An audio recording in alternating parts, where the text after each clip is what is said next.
BSides DC 2017 videos are brought to you by Threat Quotient, introducing the industry's first threat intelligence platform designed to enable threat operations and management, and Data Tribe, a new kind of startup studio co-building the next generation of commercial cybersecurity, analytics, and big data product companies. Good afternoon. Thanks for being here.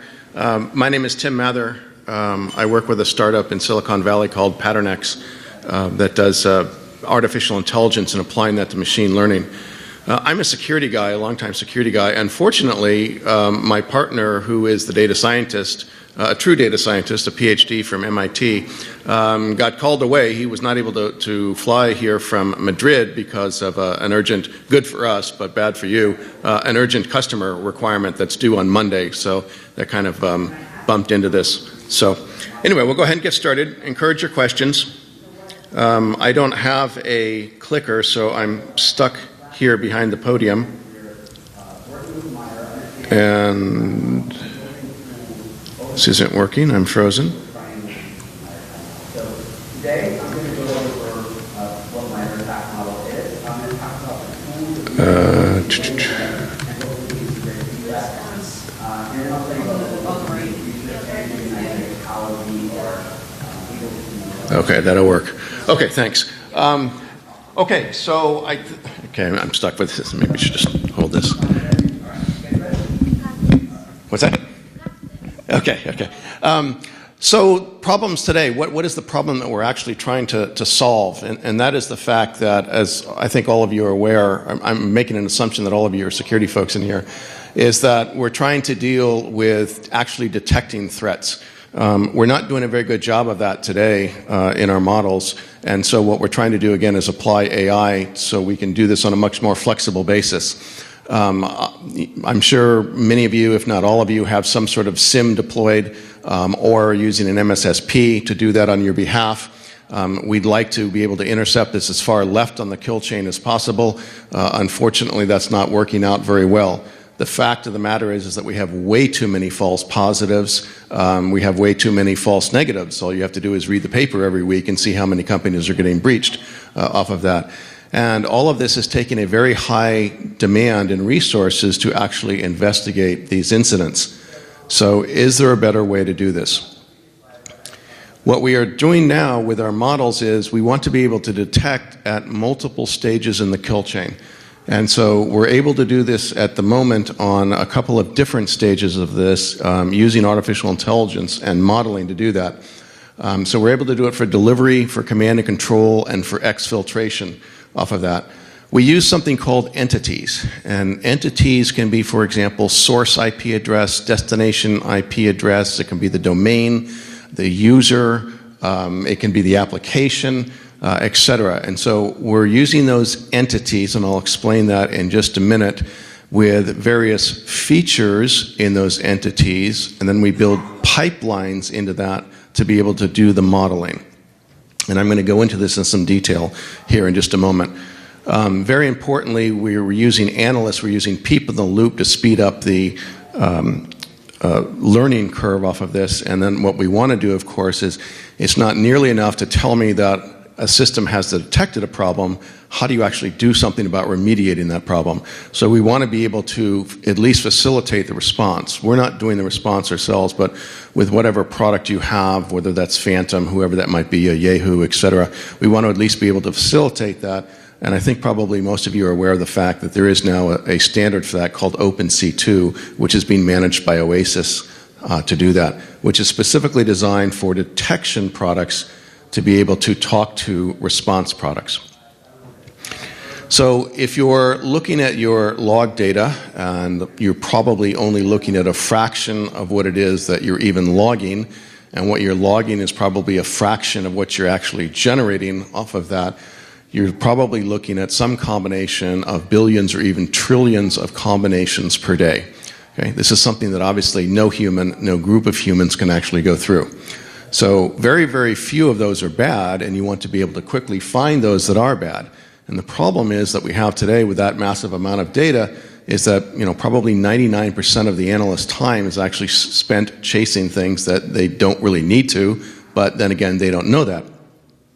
And unfortunately, from third-party research, if you take the Verizon data breach report as an example, in the last report, 82% of the time, the attack data was actually there in the logs, but no one even found it. It wasn't until the breach was actually detected, and usually that was by an external party, not the company itself that was hacked, then that they forensically can go back and say, there's the data. Well, at that point, almost so what? Maybe that's good for forensics purposes, but it certainly didn't do anything to stop the breach to begin with. So how do we do this? Again, we're working with artificial intelligence models to actually get to something that is much higher fidelity for the analyst there. One of the types of modeling that we use is graph analysis, which actually then not only shows first-order connections between the entities, and I'll get more into the entities in just a moment, but actually allows us to find second and even third-order connections between those entities, which makes the investigation process far, far faster. That means there's a lot less work on behalf of the analyst to go through and do their investigations. So this isn't really easy. There's a lot of talk about AI, and even in the security space, just about every vendor today claims to be doing some sort of AI or machine learning. But, as much noise, as much hype as there is around AI, it's a little different than other types of AI, meaning AI that's being employed in the InfoSec space is not exactly the same as AI in other spaces.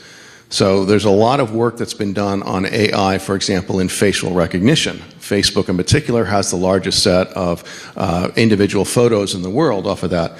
And that's great because Facebook has this huge training set to work with. There's more than 20 large data sets that are available for facial recognition. Unfortunately, in the InfoSec space, outside of malware, when I'm talking about exploits, there are very, very few, if really almost none that are current, large-scale data sets containing dirty traffic to be able to model with. So this is a very difficult problem as far as availability of the data sets. As far as universality is concerned, it's very, very difficult, again, in information security to have data sets because you have probably hundreds of different products that are out there. If you take the versions of those products, if you take the versions of logs of those products, we're probably talking several thousand different formats that have to be worked with and tried to be modeled with. If you take faces, I can model that very easily because there's probably 4 different formats I have to work with. I've got PNG, I've got TIFF, I've got GIF, I've got JPEG, and so I can normalize those training sets very rapidly to work with. We don't have that luxury in information security. When it comes to labels, meaning I actually have determined what this is, I've determined that it's malicious or benign, and if it's malicious, I actually know what it is. Okay, there are large data sets that are available for malware, but when it comes to exploits, those simply don't exist. So it's very hard for us to get labels to work with. We have to generate them basically ourselves and working with our customers. On the photo side, I don't even need a human to do this. I can go have Amazon's Mechanical Turk go through and label this for me. So that's easy. And as far as static versus dynamic is concerned, the attacks, as you all are well aware, change on basically a daily basis. They are very, very dynamic. Okay? What does a cat's face look like? Doesn't change very often. Okay? So once I know what a cat looks like, or once I know what a person looks like, okay, it's pretty darn easy for me to then zero in and then actually recognize that specific object. Okay? We don't have that luxury currently right now in the InfoSec space. So here's an example of being able to find domains that are used for phishing delivery.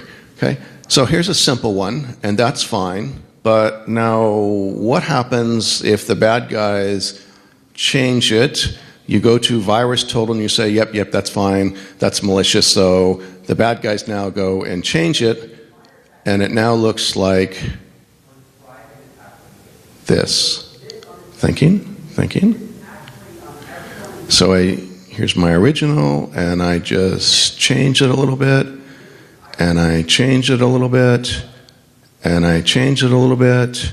Okay? Now, if I'm working with blacklists, for example, this is a game of whack-a-mole.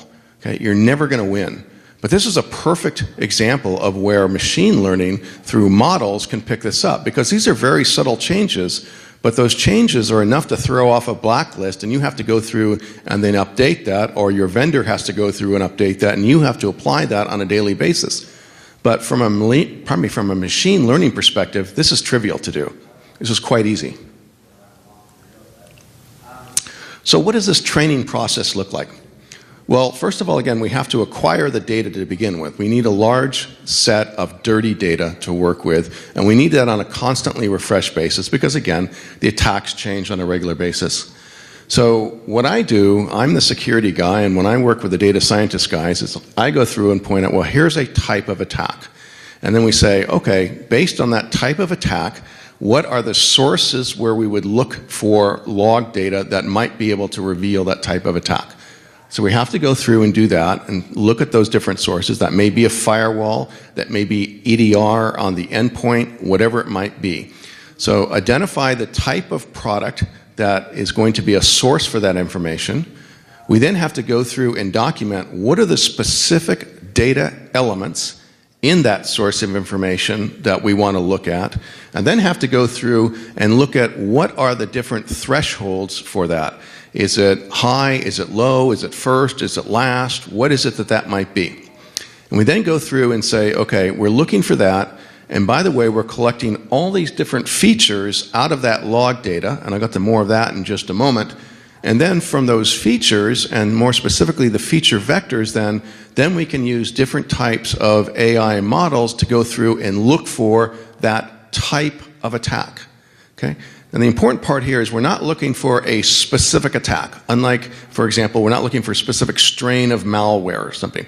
We're looking for a type of attack based on the model, the behavioral model that is associated with that attack. So what am I talking about here? Okay, so we work with entities, and you can think of an entity as these examples here.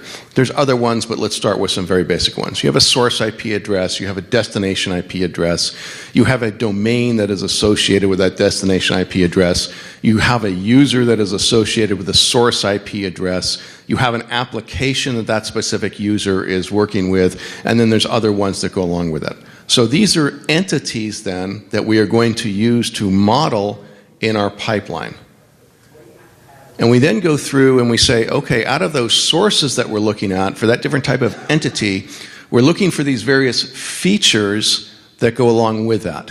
Okay? And these entities are used with these features, and we build them into pipelines, as we call them. This is an AI term, if you will. And so for this one, for the source IP, as an example, there's 32 different features that we are capturing out of that pipeline. Okay, so when we're talking about source IP, it's not just a number.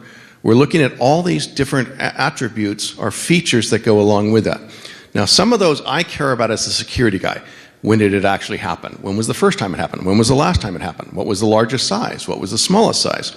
And there's a lot of these features that really don't mean anything to me as a security guy, but they're extremely important to the data scientists because that's how they build their models. Okay? What was the average size of this? What was the mean of that? What was the standard of that? So about half of those 32, again, probably don't mean anything to me as a security guy, but they mean everything to the data scientist so that they can go build the model then that looks for that type of attack.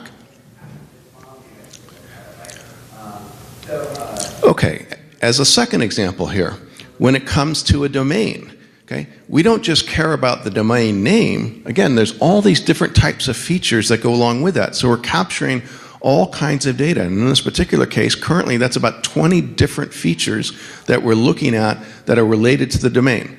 Probably about half I care about, probably half the data scientists care about so they can do their modeling. Okay, so as we go through this process, for us, we use something called active learning. There is unsupervised learning, there is supervised learning, and then active learning is a combination of the two. But we definitely want that human in the loop for two reasons. Number one is that human allows the model to be trained much faster. The human looks at the predictions that we make. based on our modeling that we've done with the features, and we turn that into what we call feature vectors, and we throw up a probability on that, and we say, is that benign? Is that malicious? What is that? And the analyst can look at that and say, yeah, that's benign. Or, no, that's wrong. That's actually malicious. Or we say, we think this is malicious. And it may be, for example, an outlier. And we think it's malicious simply because it's an outlier. We haven't seen it very often. And the analyst can look at that and say, no, I know what that is. On the last day of the month, we do this transfer to this entity. For example, it's payroll or something like that. And that's why you haven't seen it. Okay, and that's why you see it so infrequently. So it's really not an outlier. It really is benign instead of malicious. But that feedback from the analyst then allows us to train the model much faster than if we were expecting the model to learn only on its own in an unsupervised mode. So we will go through then based on the feedback from the analyst then, and we will adjust the model accordingly. So this active learning process that we have then is key for us to being able to generate accurate labels for what is that behavior.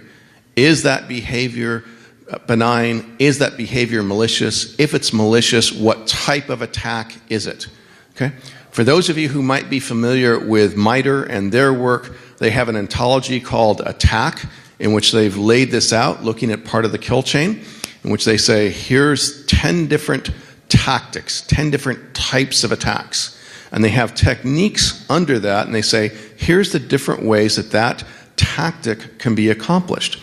And so we're using that ontology as a starting point for the model. Why? Well, because it's a third party. It's not just us as a vendor making this up. It's a trusted source from MITRE, who's done work for the US government for years, and it's pretty darn accurate. So we feed that into that, and we base our labels on the feedback provided by the analysts, and accordingly then label that into a classification that has some standardization. And that standardization becomes very important when it comes to the transfer learning, which I'll get to in just a minute. And by the way, questions are welcome at any time, please. You don't have to wait to get a beer to ask one. Okay, yes, please. You're raising your beer. Okay, good. Do you have one for me? I guess I have to wait then. Okay, so transfer learning itself is not new. This has been around for years, okay? I used to be at Symantec. All of the major anti-malware vendors have had so-called zoos for years. Dirty little secret, so to speak, is they actually share their samples between zoos and have for years off of this. If you look at Snort and its community rules, there's another example of transfer learning. Again, Snort has been around since like 1998, okay? So nothing new there. The ISACs were created in, actually, they were launched in 1999, but the presidential directive was signed the year before in 1998. The whole idea, how do you share that data, et cetera. Now, of course, we have, I don't know how many dozens and dozens of threat intelligence, threat feed vendors that are doing that. Okay, those are all examples of transfer learning that have existed within InfoSec for many years.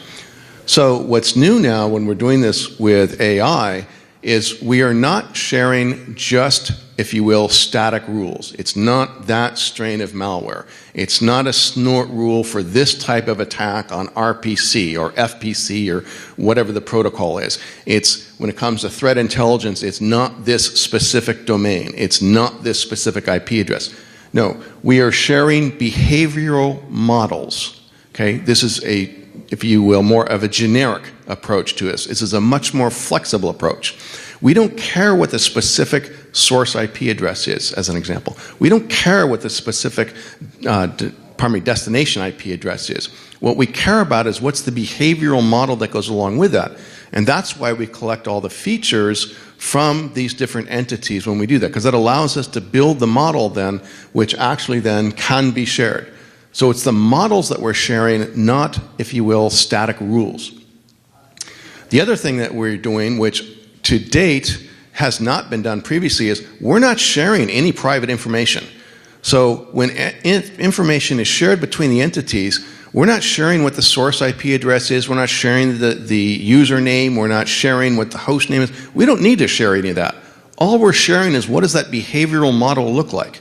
Okay? And for the ISACs, this has been, of course, a major problem for years, is the reluctance to share that information, certainly not publicly, but even privately, because much of that information that is shared is specific to that organization. So there's been a lot of reluctance to share that information. That's why it's a closed community off of that. We don't have to worry about that because we're not sharing anything that is private. All we're sharing is the model itself, which is generic. Okay. So what this transfer learning then allows us to do is we're addressing the silo problem. You can easily share information between organizations, and there's no threat, again, of private information being released. We're just sharing the labeled data and saying what that is. So this enables the analyst then to collaboratively train off of that and say, well, actually, I think that the model looks like this in my organization, et cetera. So the analyst can work on the models and not the data itself. And again, just importantly, there's no private data that needs to be exchanged. So that in itself is a big win. So we have 3 objectives here for doing this. One of them is we want better detection rates. We need to get that false negative rate way, way down. We want to be able to learn faster. That's why we have the human in the loop. That's why we're doing the active learning. And then we want to be able to detect attacks today, again, that are not being detected. Okay? There's attacks flying by that no one's even seen. So we want to move that slope up, make it steeper, and get to a higher constant level faster so we can detect that. We want to vastly improve on where we are today.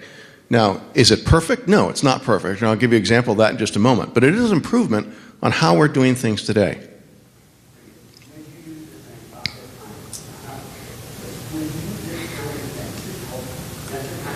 Okay, so we put all of this into a shared label repository. It looks like this. This means something to the models that we have. This may not mean something to the individuals, but quite honestly, at this point, we're not concerned that it means something to the individuals. It needs to make sense to the models instead. So we take this information and we upload it to a label server. And the label server is a collection point where we take all the different models then that have been seen and we aggregate them together. Now, that doesn't mean that every organization is going to accept every single label that's up there. It's just like snort rules. You're not going to download and install every single snort rule. No, you're going to filter that, you're going to tailor that rule set to what's applicable to your organization. What OSs are you using? What OSs are you not using? What protocols are you using? What protocols are you not using, etc. Well, we're going to do the same thing with the labels here. Okay? So it's likely that a label from the retail environment may not be applicable to financial services or vice versa. So we need a way to do that, and we're going to do that through a training set. And we're going to go through this process and be able to say, is this label applicable to this organization? Again, because that organization is not going to download every single label there. It's not applicable. Frankly, it just slows down the learning process. So we need a way to do some A/B testing, if you will, and say, does that work for you? Does that not work for you? We can label the label and say what industry sector it came from. Well, it's probably not. Let's start with labels that are already been vetted into your vertical, and we take it from there as far as the training SAC is concerned.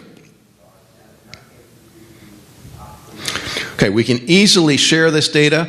It can be shared today over Stix, Taxi. That's no problem whatsoever. We just extend the JSON format with entity and with features at the bottom, and it's already there. So there's no change other than a slight change to the format of Stix to include the information that is specific to this new type of capability, but just use Stix and be able to share that. And many of you probably already are using Stix, and there's no change whatsoever to the underlying taxi protocol for as far as the actual transport is concerned.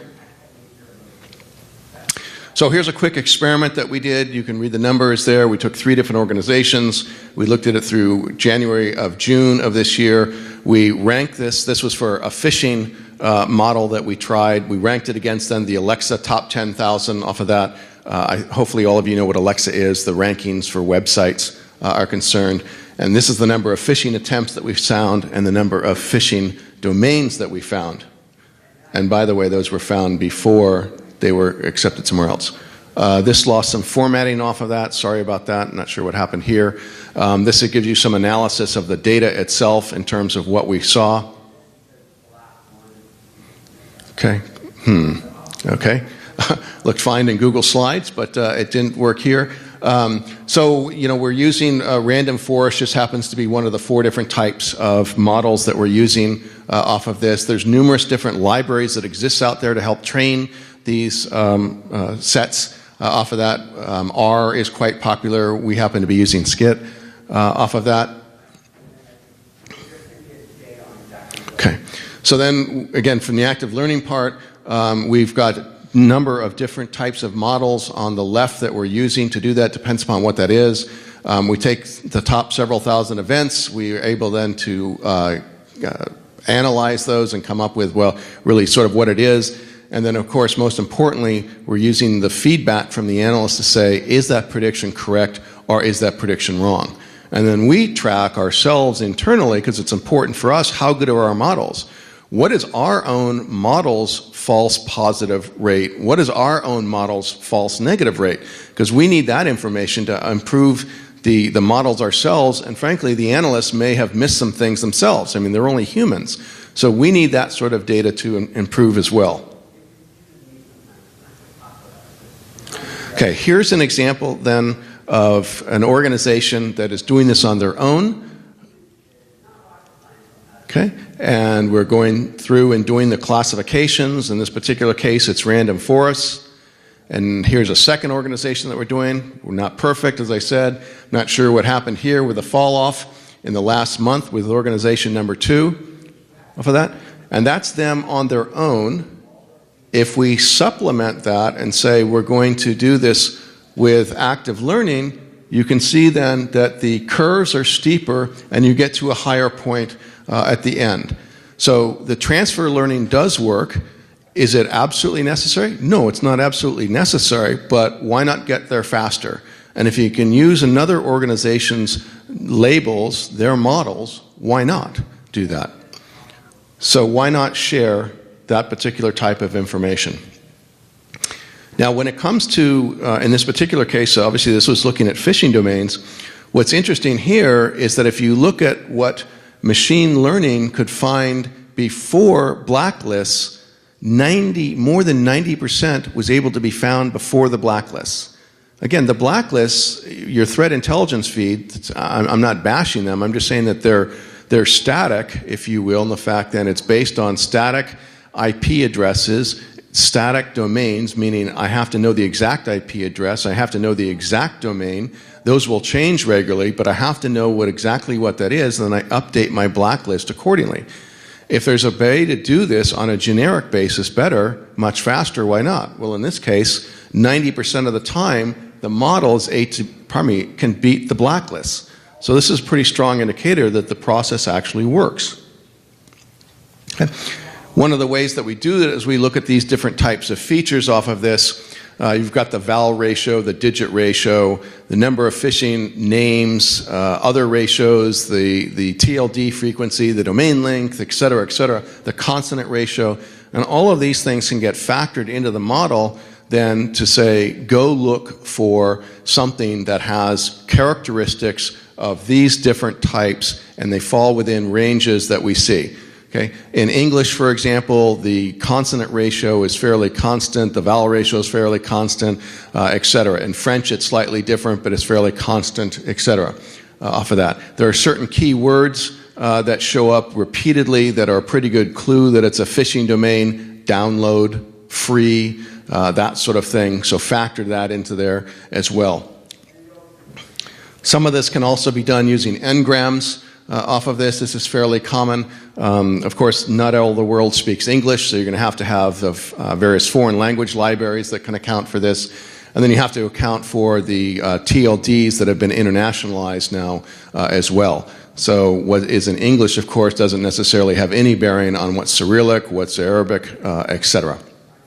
So all of that needs to be accounted for, which is a lot of work, but that's where we are. So the results that we're seeing so far, it's early on, but this has been peer-reviewed through academic conferences, specifically at MIT and through IEEE, but the results so far are pretty good.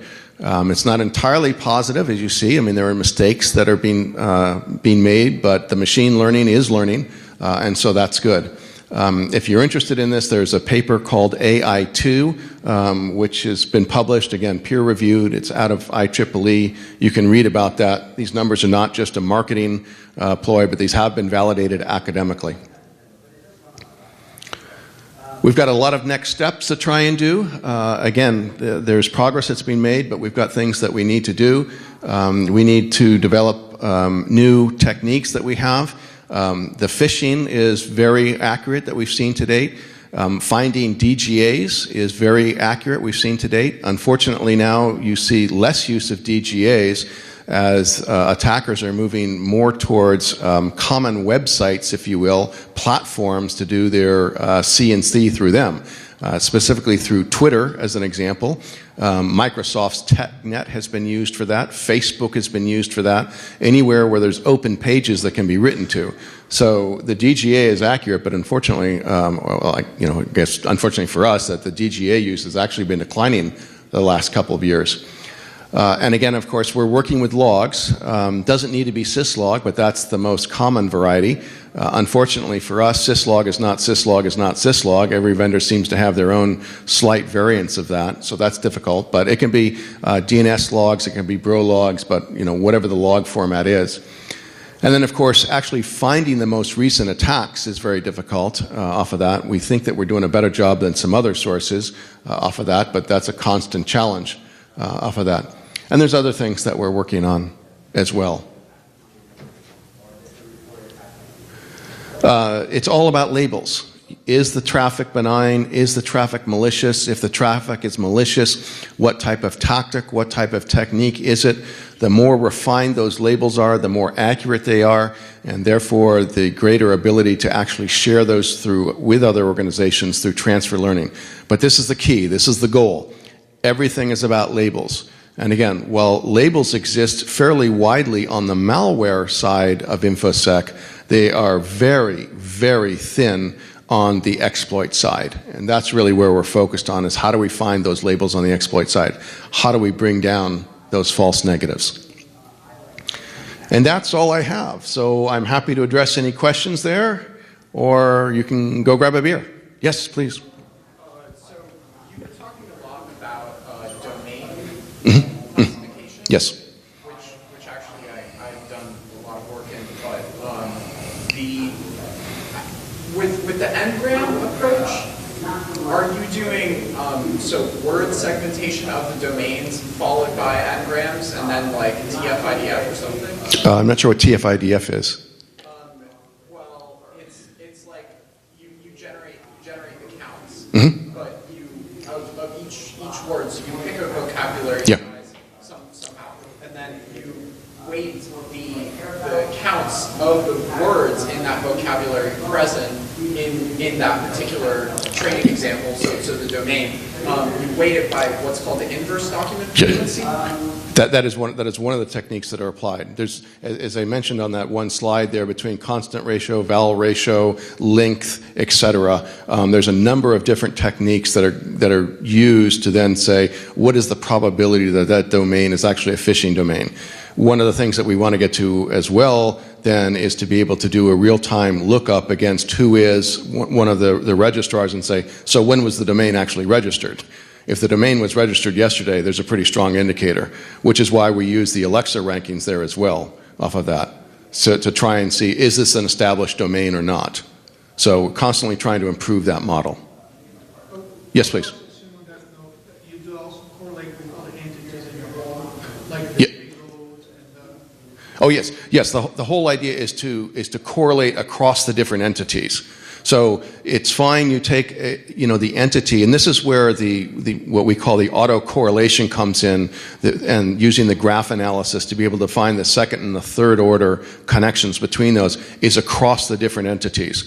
So we're not looking just at the source IP pipeline, not looking just at the domain IP pipeline, not looking at just the destination, et cetera, on an individual basis. No. So we start within that pipeline and the different features within there, and then we correlate that against the other pipelines, and that's what gives us that model. That behavioral model then is a result of correlations across the different entities. Correct. Yes, please. Have you encountered any interesting training difficulties distinguishing between attackers that are living off the land and like sysadmins? So the question is, any difficulties in training environments, attackers living off the land versus sysadmins? Say a little bit more, please. Are you referring to external versus insider attacks? Say using PowerShell and interesting. PowerShell. So let's talk about that as an example. Obviously, PowerShell is being used fairly extensively these days for lateral movement. The problem with PowerShell is not necessarily what it's doing. The problem is actually getting the logs that do that can tell you what exactly is going on. Almost nobody actually has PowerShell logging turned on. So again, we're back to the problem that we have is actually finding large sources of data that log data that may contain that information. And PowerShell is high on the list that we'd love to get to, but almost no one's logging that data, so it's really hard to work with. Believe me, as a security guy, it's number one on my list. My ability to deliver that to my data scientist colleagues is pretty darn low right now, unfortunately. So, yes, please.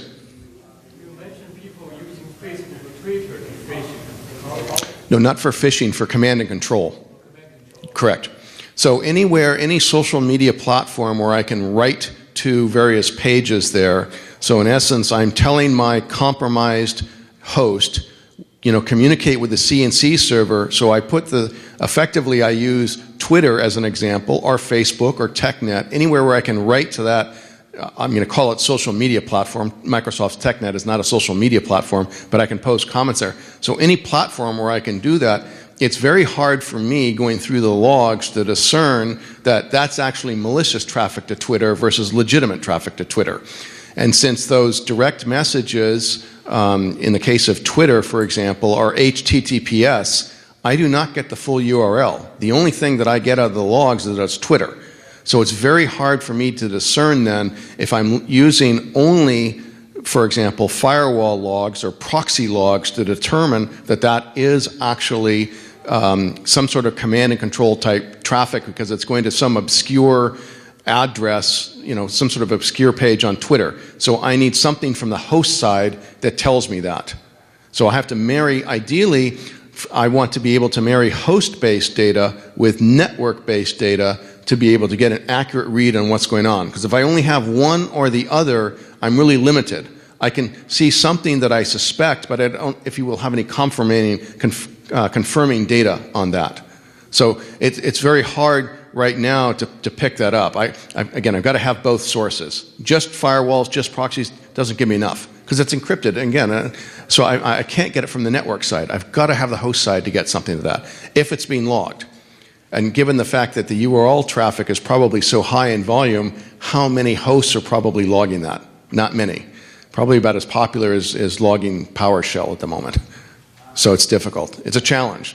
Getting large-scale, dirty traffic in a timely basis is a challenge. It's a challenge for all the security vendors. There are 2 large government data sets out there, but quite honestly, they're several years old now at this point. So, any other questions? Yes, please. Any new innovative ideas in labeling new features? Say more, please. Like for example, like the Ngram example that you gave, but like any new features coming up recently that weren't there. Oh, we're constantly trying to improve that. Constantly trying to improve that. We started with MITRE's attack ontology because it's standardized, if you will. It's open, it's free. Your tax dollars already paid for it. But we're constantly looking for new features that are out there. Now, we're somewhat constrained by what is it that the vendors actually log off of that. So we can't just invent something. If it's not in the logs, well, we can't invent it. So we're constrained by that, and constrained then again by, I won't say constrained, but it's time consuming to actually determine what the data values actually are in the logs. Some vendors are good about, if you will, describing their syslog. Okay, this is the value that means that. Other vendors, quite honestly, are just absolutely horrible about it. I don't even think that, there's a couple of them out there, I won't say who, but I don't even think they know themselves. They haven't even documented it for themselves, let alone for their customers. So that's trying to decipher the logs it's frankly it's a challenge for us. But if it's not in the logs, we can't use it as a feature. And even if it is in the logs, sometimes is it worthwhile? You know, sometimes it's just with regards to their product's performance. Well, we don't care about their product's performance. So, but it's a good question. Thank you. Anyone else? Please. Oh, I saw that you were using deep autocoders, and I was wondering if you could say a little bit more about your use case. Give me your business card. That would be a question for my colleague who's there. I'm the security guy, not the data scientist, and he could give you a much better answer. Yeah. So, anything else? Okay, thank you for attending. Go grab a beer.